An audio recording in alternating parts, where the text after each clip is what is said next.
Welcome to those who are joining. How's audio and video connection, etc.?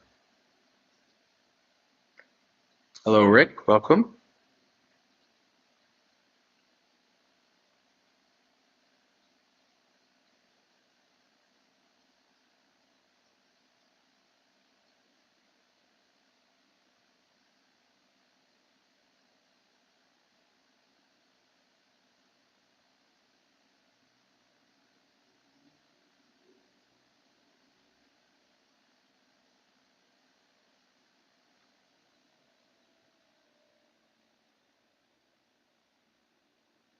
All right. Get started. Hello, Dee. Welcome.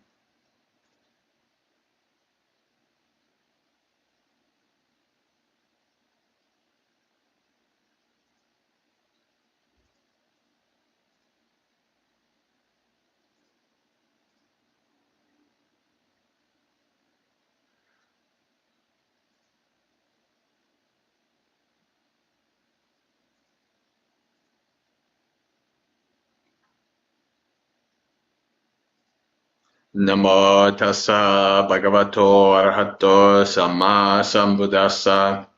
Namo tassa bhagavato arahato samma sambuddhassa. Namo tassa bhagavato arahato samma sambuddhassa.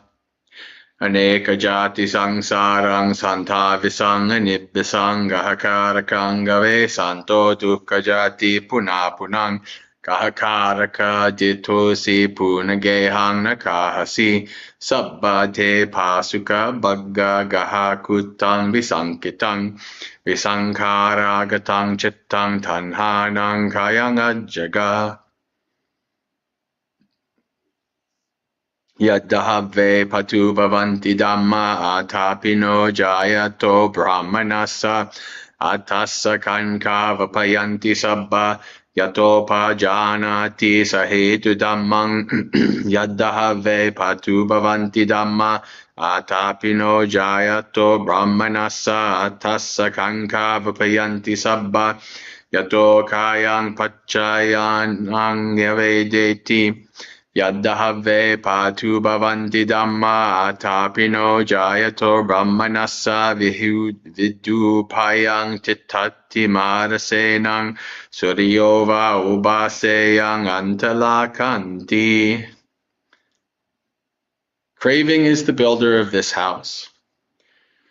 Through many a birth I wandered in samsara, seeking but not finding the builder of this house. Sorrowful it is to be born again and again. O house builder, thou art seen. Thou shalt build no house again. All thy rafters are broken, thy ridgepole is shattered. My mind has attained the unconditioned. Achieved is the end of craving. All doubts vanish. As phenomena grow clear to the Brahmin, ardent absorbed, his doubts all vanish when he discerns what has a cause. As phenomena grow clear to the Brahmin, ardent absorbed, his doubts all vanish when he penetrates the end of condition. As phenomena grow clear to the Brahmin, ardent, absorbed, he stands routing the troops of Mara like the sun that illumines the sky. Sadhu. All right. Welcome, Gregory.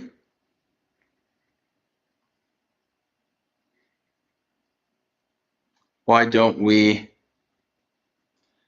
get ready to have our meditation?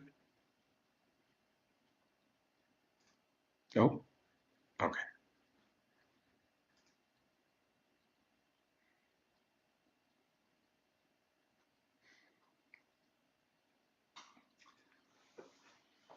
So set your body up in a comfortable and stable position. It's just a few of us, and you've all heard my meditations before, so why don't we just hold space together, as they say in the modern era? Just meditate together. No words need to be said.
Slowly start to open your eyes. Becoming aware of the room around you, your body's position in it. Reflecting on the state of your mind before and after the meditation. And contemplating any experiences that stood out.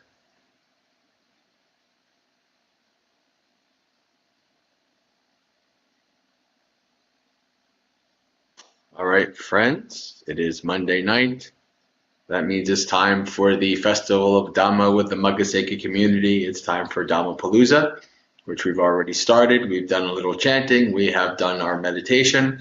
Now we'll see how this goes. We can read a sutta. We can give a Dhamma talk. Actually, it's been a while since I gave a Dhamma talk. If you have a topic you'd like me to talk about, put it in the chat. If you have a question you'd like me to answer, you can put it in the chat.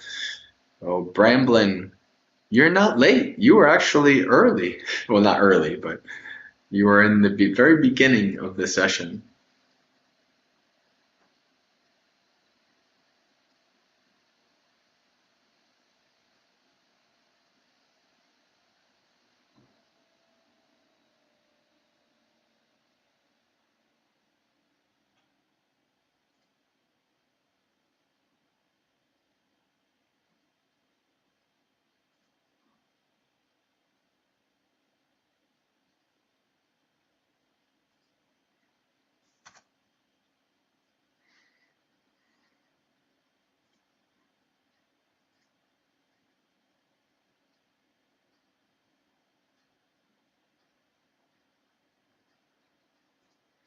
Let's see. Just going to the list of the Dhamma talks I've done in the past so I don't do any repeats.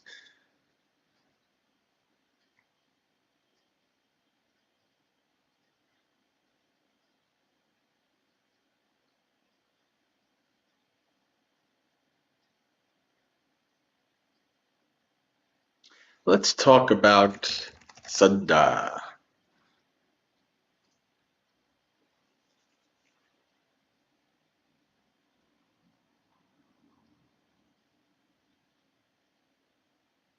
Didi, there is no fourfold assembly where I am because there's no bhikkhunis.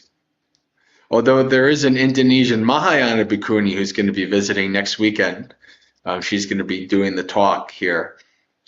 So when next weekend, when we're all together, then we'll have the fourfold assembly. But there's no fourfold assembly. Right now, there's just me in this house. Nice, quiet seclusion. All right.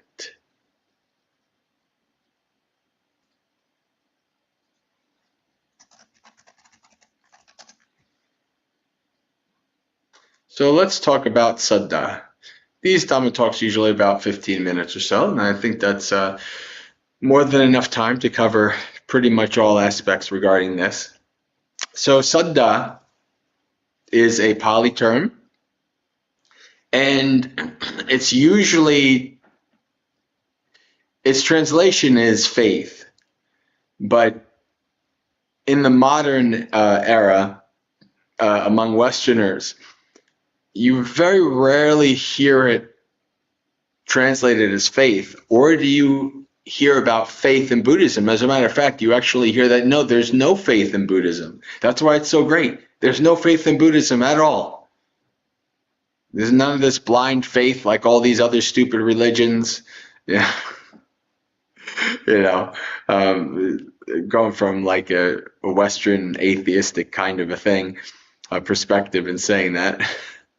But, you know, because people think of faith as something bad or something stupid, like believing in Santa Claus, you know, believing in the spaghetti monster in the sky, believing in something that's not real. That's what people think of when they think of faith.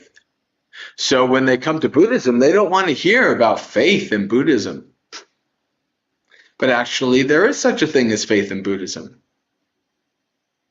There's also such a thing as experiential confidence. But this is not Saddha. This is another Pali word. So experiential confidence means that you have, through your own experience, developed confidence in the Buddhist teachings, in the Dhamma, in the Sangha. So these are two separate Pali words, and they're two separate modes.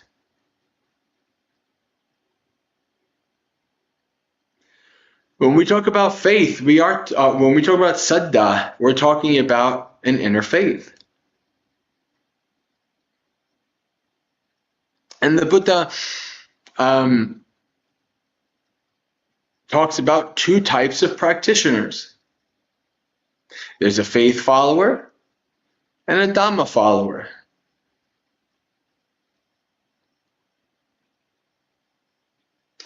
A faith follower is somebody who, without any deep experiential investigation, has a strong faith in the Buddha, the Dhamma, and the Sangha.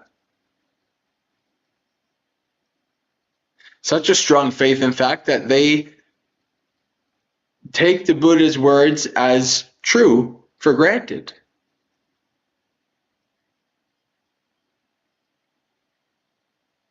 Now, I will be the first person to tell you I'm not a faith follower. I'm a Dhamma follower, although I have met faith followers, both like Sri Lankan and Thai, but also Westerners. Faith followers in the West is a bit rare, but it does exist.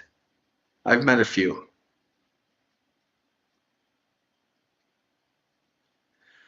But a Dhamma follower is somebody who has to put the teachings to the test, do deep investigation, do lots of practice, and then eventually they have experiential confidence that arises. And then beyond that, even for the Dhamma follower, faith arises as well. Because Saddha is a faculty and a power. It's part of the 37 wings of awakening. It is something everybody will have eventually, if the deeper you go on the path.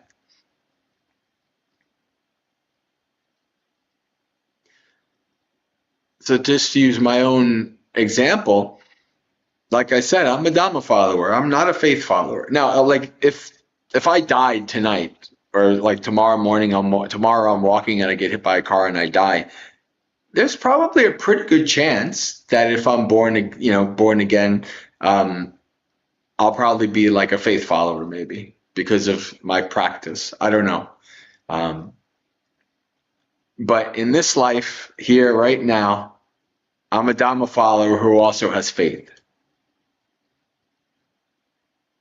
And by faith, I mean that there are things I don't know. I have not seen with my own experience. But because I developed experiential confidence in the Buddha and the teachings and the Dhamma itself,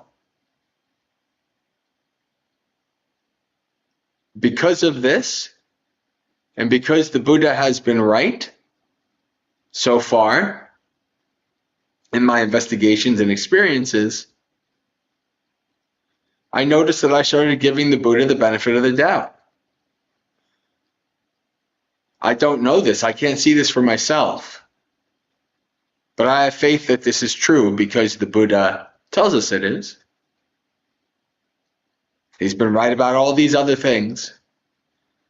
It'd be kind of silly if I don't at least keep an open mind about it. If he's been right about all these other things. Right? So for somebody who's like a Dhamma follower, experiential confidence leads to faith, Saddha. You don't know for yourself. So, I mean, I always say that I don't know 100% that rebirth is true. I'm probably at about like 97%. But I've not seen it for myself yet. So I have not really gained experiential confidence in rebirth.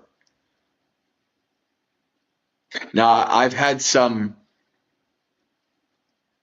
anecdotal things like visions and things like that. And I've been inclined towards rebirth since I was a Catholic child. So anecdotally, I'm pretty much there. That's part of, and between that and the Buddhist teachings is why I'm at like 97%. But I don't see it for myself yet. So for me to bridge the gap the rest of the way requires faith, a leap of faith. And it requires, actually, what I noticed was I started taking on the perspective of my actions, caring about them and worrying about the results of my actions beyond this one life. When I noticed I started doing that, that's when I realized that I had faith. Because I don't know. But yet I am literally acting in the world like I 100% believe that rebirth and karma is real.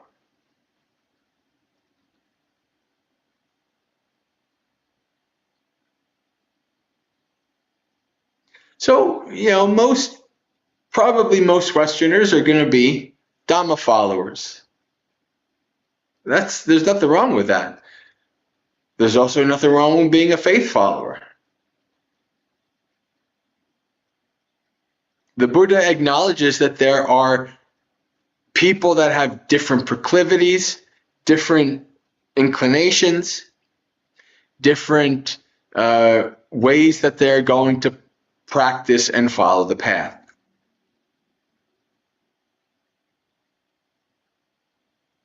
Which makes sense. There's so many people out there and all kinds of different people with different views and perspectives and life experiences and things like that. It wouldn't make no sense to try to shoehorn everybody into the same thing.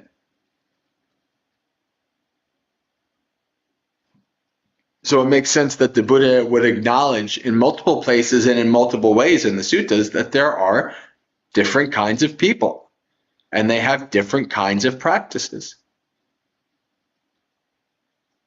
So long as that, those practice, those views, those beliefs are leading towards the development of the Noble Eightfold Path, then they're on the right way. They're on the right path. They are leading towards the ending of their suffering eventually. In a short amount of lives or a long amount of lives. But eventually, they're leading there.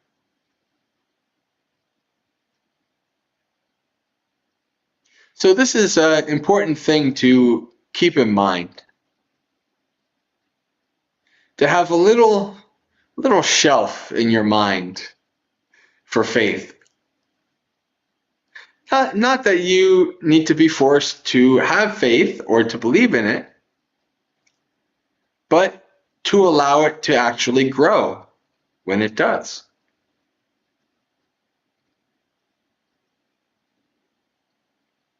This is part of the development of the path.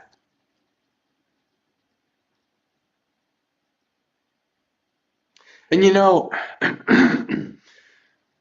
one thing, as I've gotten deeper on my path, I respect the path of serious practitioners of all religions, because that being a serious practitioner of a religious doctrine it's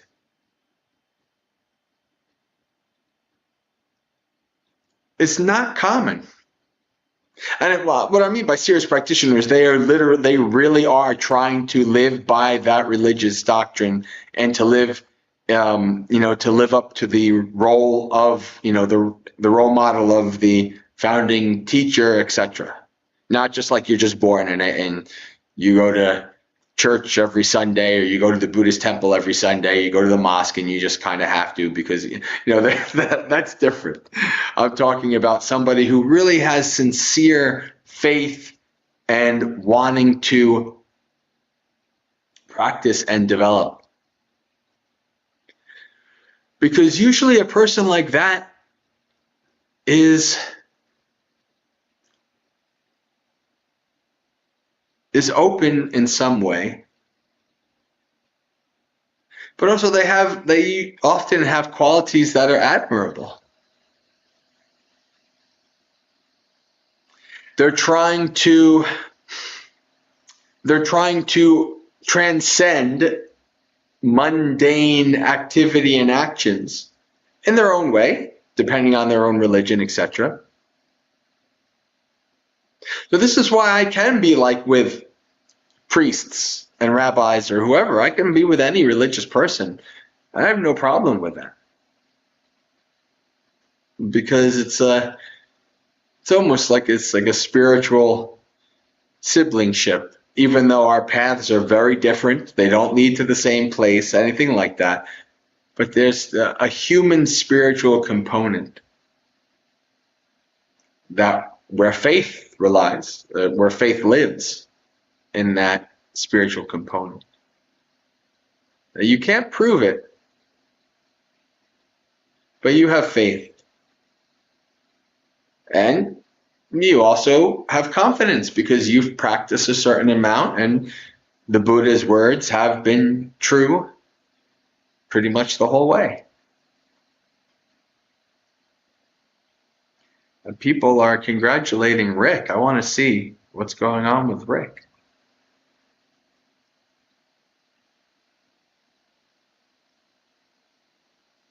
Ah, congratulations, Rick. Both from the sobriety and from soft drinks. Hello, Chris or Obasa, welcome.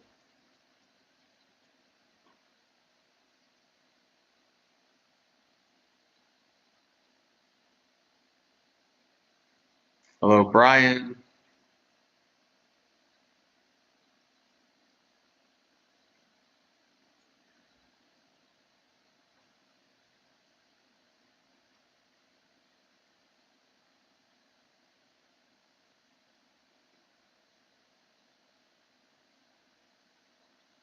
That's a good sila nusati, Rick, to reflect on that. Reflect on these goals, these achievements, right? Reflecting on your good deeds.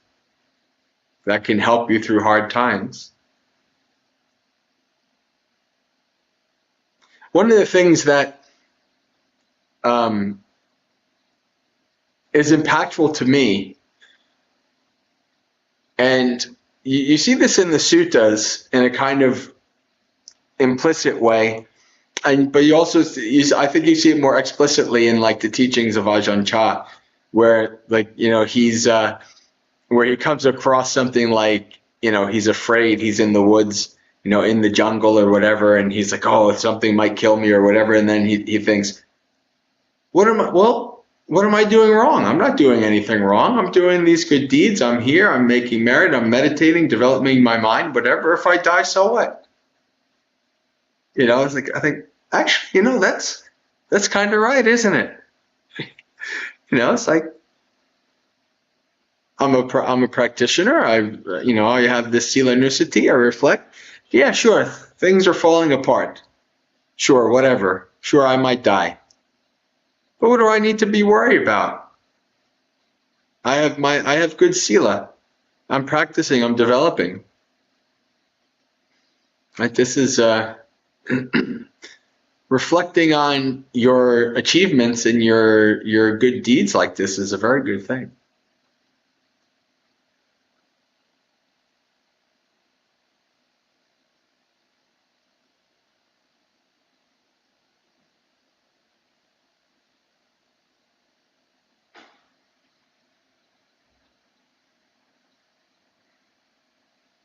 All right.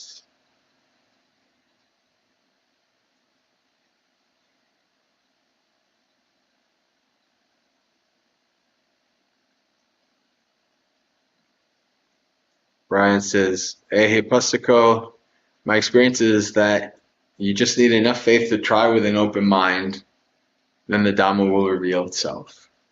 Yeah, faith or right view. Again, those are also two different things. Or both, actually, faith and right view. But so like the right view would be like you have an idea that doing this path or listening to the Buddha's teachings is actually worth doing. You don't know, maybe you don't know anything about it, but you've heard good things about the Buddha. The Buddha has a good reputation. And so you're like, oh, well, let me check out this Buddhism stuff. And then with these things you develop, the Dhamma will reveal itself. Yes.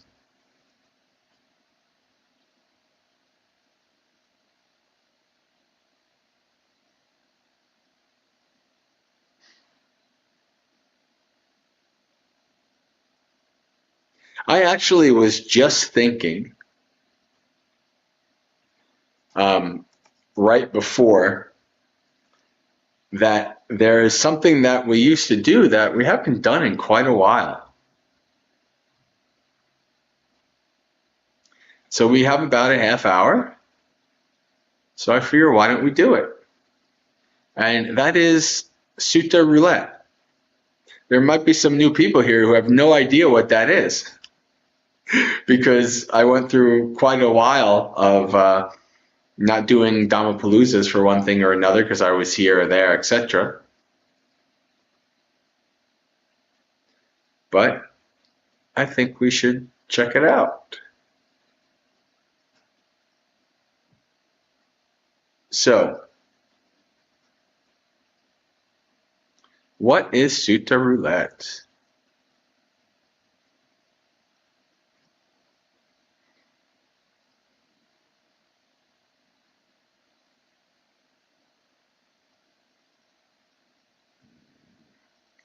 There we go.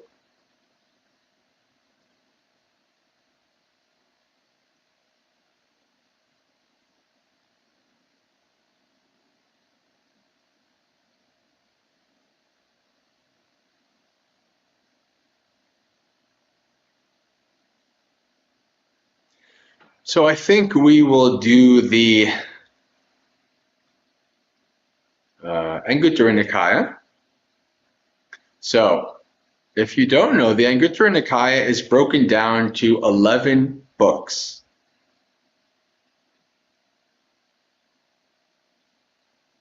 And so how Sutta Roulette works is this.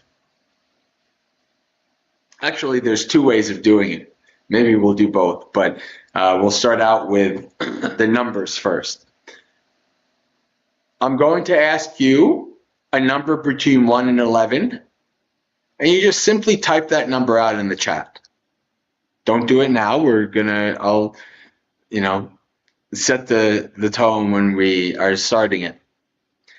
And then that first number, whoever's up top, that's the number of the book that we're going to use, 1 to 11. And then after that, I'm going to ask a number between like 1 and probably like 70. Some of these chapters, some of these books have hundreds of suttas, but towards the end and the higher ups, they get ellipsed and repetitive and things like that, and not really worth doing roulette with. So, and then you just put a number between 1 and 70, and so then we have 5-43, and then we're just going to go read that sutta. So we have no idea what sutta is going to come up. So we are just going to choose numbers and then go to the sutta. Don't know what the topic is going to be, don't know anything. All right, that's why this is roulette. So now, usually how this works is we take whoever is fastest on the draw, whoever puts the first number in. But if because of your internet or because of whatever, you keep being number 1, I'm going to have to choose number 2 and choose of my own discretion. But usually it's just whoever gets in first. All right. So I'm going to just do like a little marker here in the chat just to delineate. Now, a number between 1 and 11 in 3, 2, 1, go.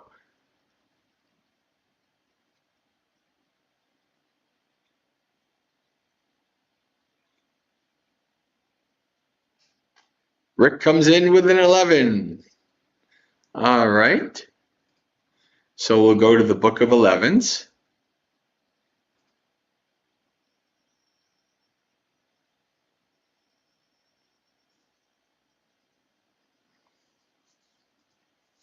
Now, this is a short chapter, so what I think I'm going to do is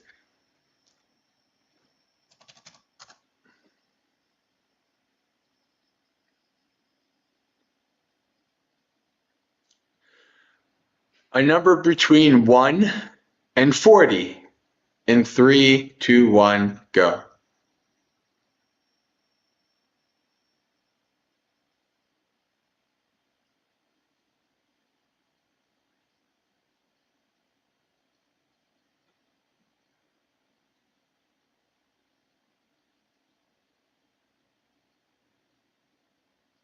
All right, we're going to go with Chris because Rick got the first number. So 8. So chapter on dependence.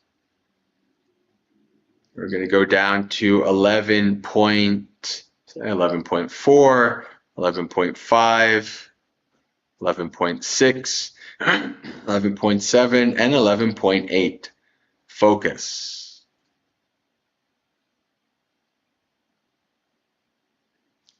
Manasikara. This is the same word that is used in Satipatthana under the body. Patikula Manasikara. If it means focus, you can translate its own way. It also means like to consider, to investigate.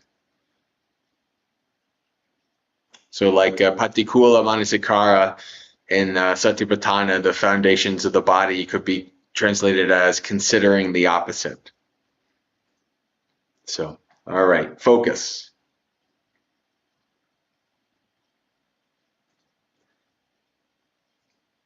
I think I can probably knock it up a little bit more. You guys. All right. Then Venerable Ananda went up to the Buddha, bowed, sat down to one side, and said to him, "Could it be, sir, that a mendicant might gain a state of immersion like this? They wouldn't focus on the eye, or sights, ear or sounds, nose or smells, tongue or tastes, or body or touches. They wouldn't focus on earth in earth, water in water, fire in fire, or air in air. And they wouldn't focus on the dimension of infinite space in the dimension of infinite space, the dimension of infinite consciousness in the dimension of infinite consciousness, the dimension of nothingness in the dimension of nothingness, or the dimension of neither perception nor non-perception in the dimension of neither perception nor non-perception. They wouldn't focus on this world in this world, or the other world in the other world. And they wouldn't focus on what is seen, heard, thought, known, attained, sought, or explored by the mind." So again, this is, the question here is, could somebody gain samadhi by not doing, not in relation to any of these different ways?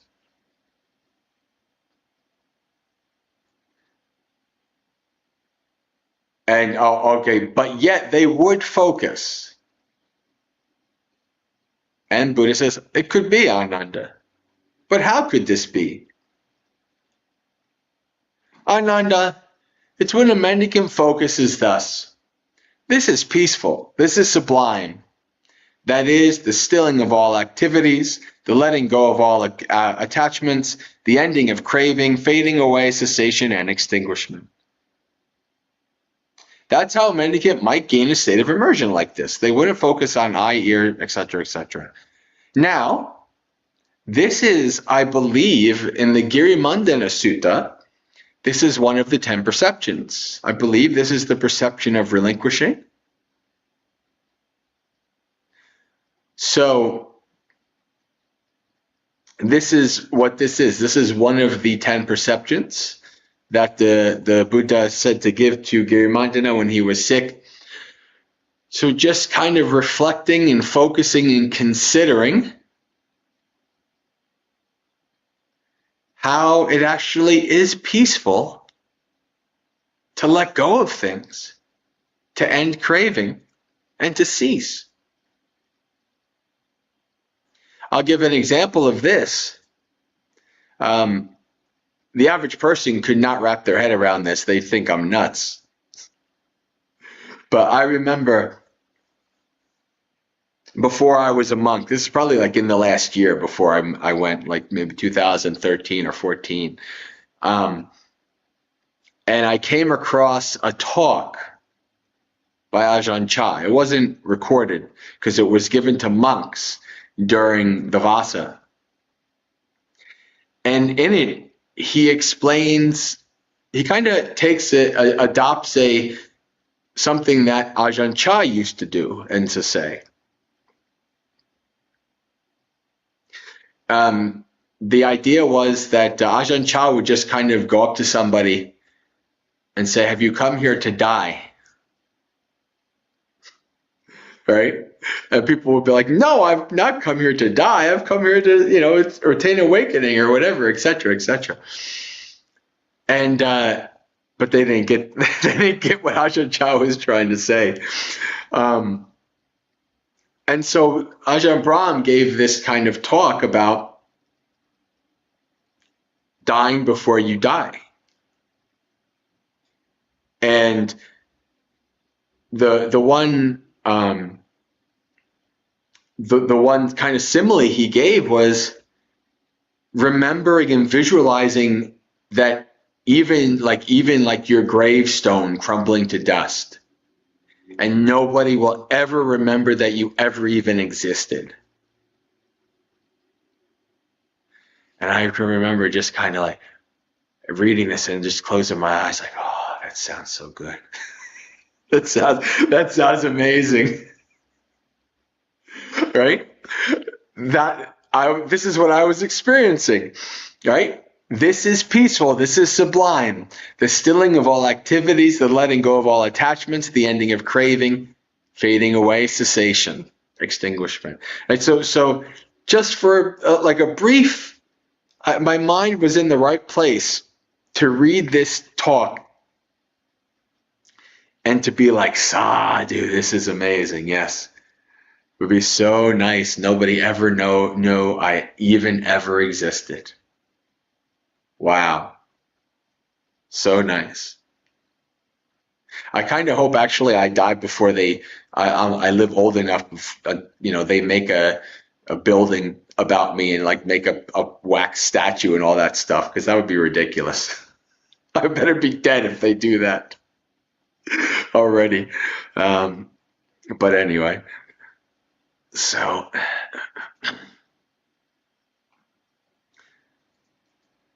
it would be hard to not be ever known, like for people to actually forget about you if people do that kind of stuff. So I'm not inclined towards that, but okay, continuing on. But that just to kind of give you an explanation as to what this is meaning here, right? And how reflecting on this can actually bring your mind to calm and peace into some level of samadhi. That's how a mendicant might gain a state of immersion like this. They wouldn't focus on the eye, sight, ear, or sounds, or nose, or smells, etc., etc. They wouldn't focus on any of this, yet they would focus. This is a wonderful sutta. I like it. Nice small sutta.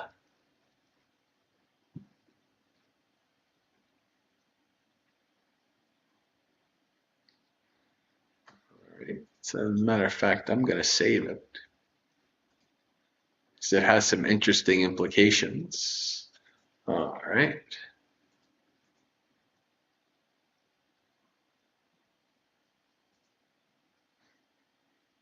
No, that's not it. Where am I here? Oh, okay, here we go. So let's go back.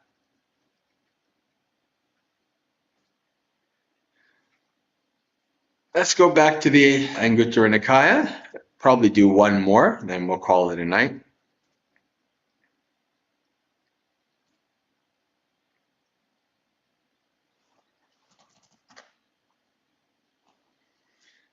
A number between 1 and 11 in 3, 2, 1, go.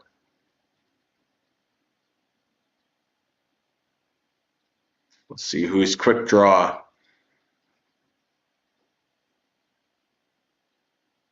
Brian comes in with a 6. All right. So we'll go to Book of Sixes.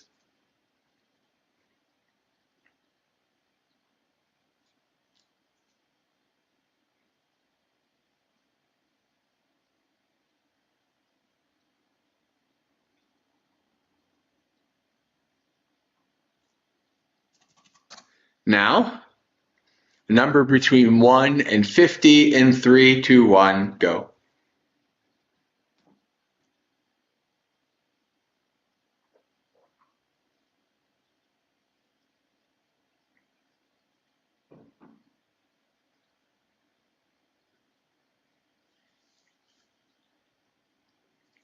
Maria comes in with a 3. All right. I think I don't know that I saw Maria post at all. So good to have somebody who's not inclined to posting come in. All right, 3. So let's go.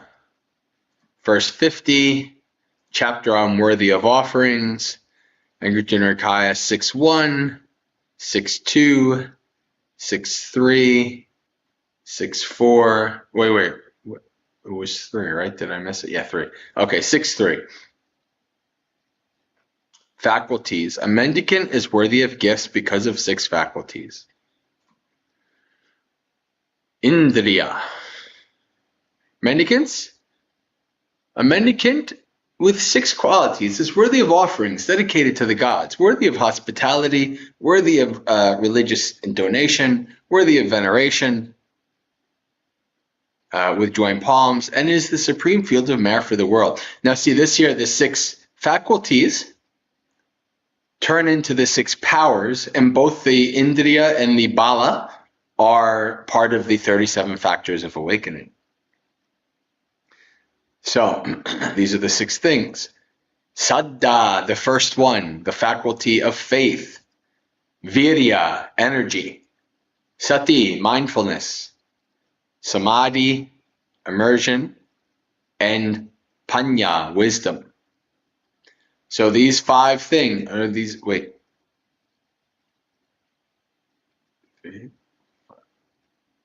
1, 2, 3, 4. Yeah, okay. What's 6?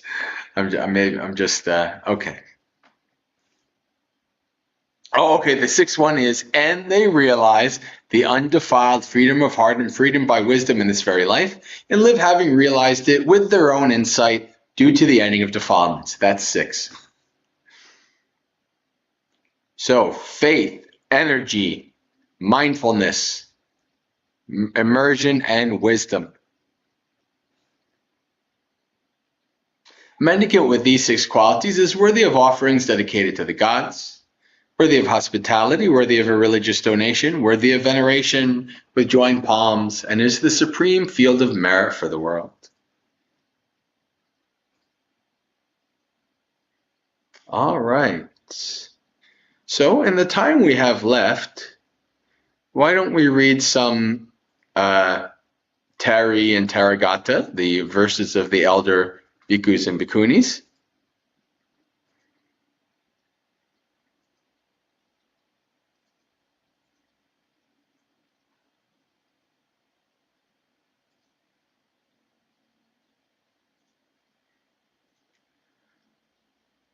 All right.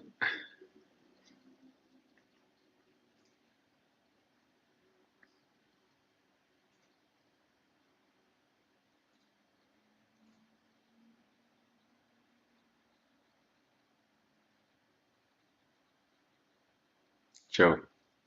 Yak butter statue. I don't even know how yak butter becomes a statue. Maybe because it's impermanent. That would be okay. It melts in the sun or something. All right.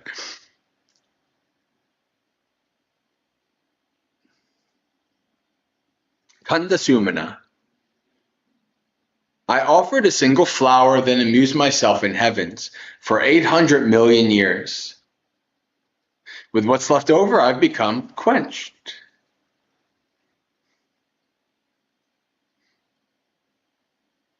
So this is he offered a single flower to the Buddha, I'm sure. Or maybe a previous Buddha. I'm not exactly sure. He amused himself in the heavens. And probably this is his last life. So he was probably a once returner. And then he came back, became a monk under the Buddha, and became awakened. Tissa, second. Giving up a valuable bronze bowl and a precious golden one too, I took a bowl made of clay. This is my second initiation. So this means that he was a wanderer of another sect. He could have been a Jain, a Jivaka, etc. So he had different kind of bowls, of alms bowls, and then he had his bowl of clay and had his second initiation. He was already a samana, but he became a Buddhist samana. Abhaya, fearless. When you see a sight, mindfulness is lost as you focus on a pleasant feature. Experiencing it with a mind full of desire, you keep clinging to it. Your defilements grow, leading to the root of rebirth. Uttiya. When you hear a sound, mindfulness is lost as you focus on a pleasant feature. Experiencing it with a mind full of desire, you keep clinging to it. Your defilements grow, leading to transmigration, to rebirth. Devasamba. Accomplishments accomplished in the four right efforts. Four right efforts is also part of the 37 factors of awakening. Mindfulness meditation is your range, is your domain. If you heard me talk about things staying in your domain, this is what is being talked about here. The translation here, because it is no, it's not an old translation. It's Bhante Sujato, I think. So mindfulness meditation is your domain, festooned with the flowers of liberation, undefiled, you'll be fully quenched.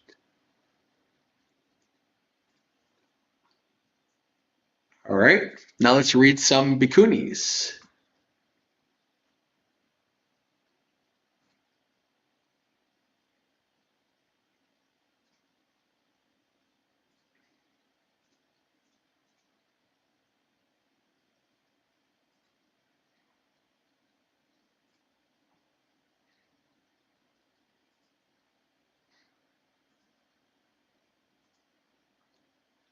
Sisu Pachala. A nun accomplished in ethics, her sense faculties well restrained, would realize the peaceful state, so delectable and nutritious. There are the gods of the 33 and those of Yama, also the joyful deities, the gods who love to create and the gods who control that is imagined by others. Set your heart to such places where you used to live. The gods of the 33 and those of Yama, also the joyful deities, the gods who love to create, and the gods who control what is imagined by others. Time after time, life after life, are governed by substantial reality. They haven't passed beyond substantial reality. Those who transmigrate through birth and death. All the world is on fire. All the world is alight. All the world is ablaze. All the world is rocking. The Buddha taught me the Dhamma, unshakable, incomparable, not frequented by ordinary people.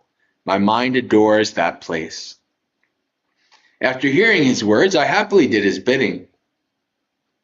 I attained the three knowledges and fulfilled the Buddha's instructions. Relishing is banished in every respect, and the massive darkness is shattered. So know this, wicked one, you're beaten, Terminator.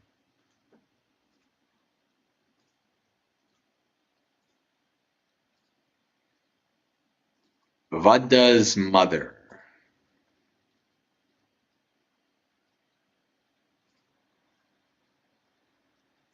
Vadda, please, never ever get snarled in the world. My child, do not partake in suffering again and again.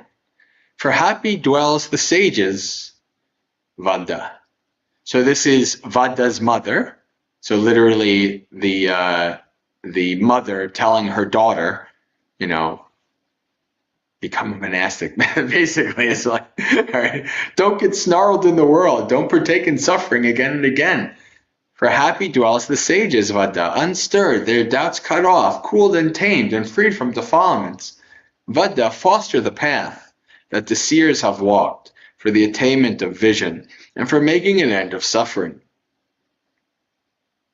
Okay, I guess this is Vadda now responding. Mother, you speak with such assurance to me on this matter. My dear mom, I can't help thinking that no snarls are found in you. Vadda, not a jot or a skirik. That's a word I've never seen before. Skirik. Of entanglement is found in me for any conditions at all, whether low, high, middling, all defilements are ended in me, meditating in delight. I've attained the three knowledges and fulfilled the Buddha's instructions. Oh, excellent was the goad my mother spurred me with. Okay, so this is back to the daughter. Owing to her compassion, she spoke verses on the ultimate goal. On hearing her words advised by my mother, I was struck by righteous urgency for that's samvega, right? For the sake of sanctuary from the yoke. Striving, resolute, tireless all day and night, urged on by my mother, I realized the supreme peace. That's a good mother. Right. Kisa go to me. We'll read Kisa go to me and then we'll call it a night.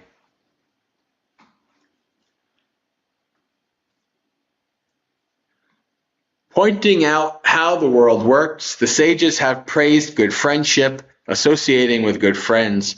Even a fool becomes astute. Associate with true persons, for that is how wisdom grows. Should you associate with true persons, you would be freed from all suffering, and you would understand its origin, its cessation, the Eightfold Path, and so the Four Noble Truths.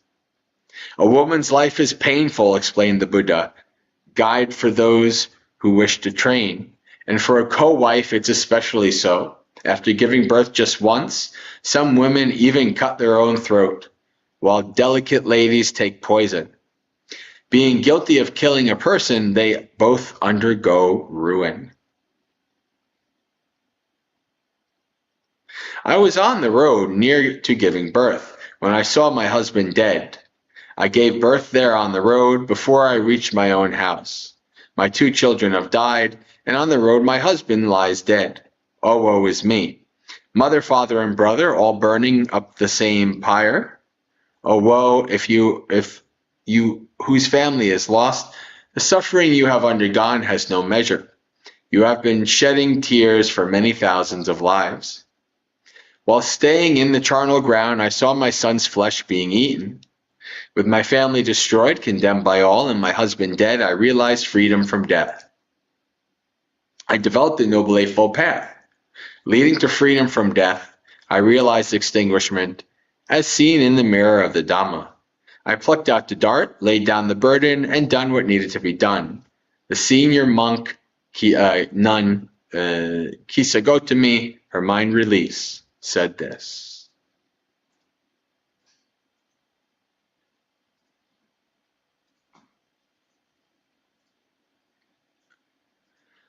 All right.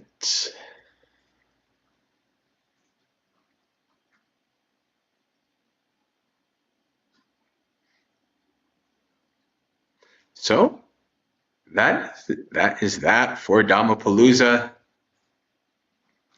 before we do sharing of merits, I will do business. So if you are watching Dhammapalooza for the first time and you'd like to know more about myself and the upcoming aspiring organization Maggaseka, you can go to the website on the screen, maggaseka.org, maggaseka.org, and you can find out all kinds of information and links and resources from myself and for the organization.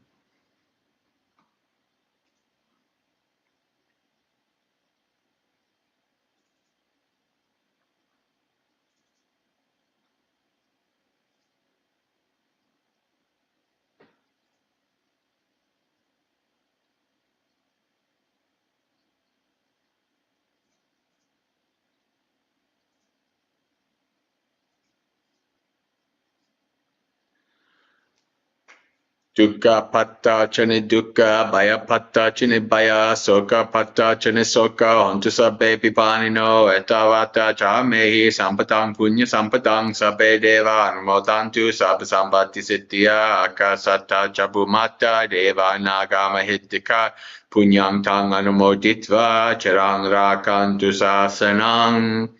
May the suffering ones be suffering free, and the fear-struck fearless be. May the grieving shed all grief, and may all beings find relief. May all beings share this merit of ours that we've thus acquired for the acquisition of all kinds of happiness.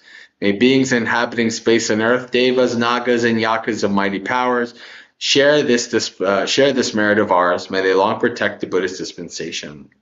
Sadhu, sadhu, sadhu. All right, friends. So, Sukhi Hotu, may you be happy and at ease, practice well and be well, and may you have a spiritually successful and peaceful practice until we meet again, which could be tomorrow morning for a morning monastery experience at 8 a.m. Eastern, Monday through Friday. Could be Saturday for Insight Timer session at 3 p.m. New York time, or it could be on the Discord for the Sunday night sutta reading with myself and Ayasu Dhamma, Venerable Pasana, and the Maggaseka community. Or if I am alive a whole week from today, then we'll have another Dhammapalooza. So, all right, friends, have a good week.